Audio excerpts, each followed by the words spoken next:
In this video, you will learn how to cancel USAA insurance, gather information. You have your USAA policy number, personal details such as your date of birth and name, and desired cancellation date ready.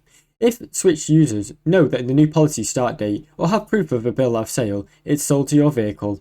Decide effective cancellation date. To avoid coverage gaps, set the cancellation date to coincide with your new policy start date or the date your vehicle is sold. Contact USAA to cancel. Call their number and clearly state that you want to cancel your policy as of the chosen date. This will be confirmed and they will confirm your identity, ask a reason and assess your refund. Request written confirmation. Ask a representative to confirm cancellation and effective data either will be emailed, mailed or reference number. This will prove that an insurer processing.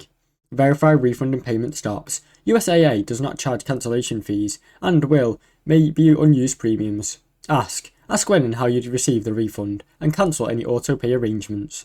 Confirm policy status. Monitor your USAA account online and follow up with the call to ensure the policy is marked as cancelled on the correct date.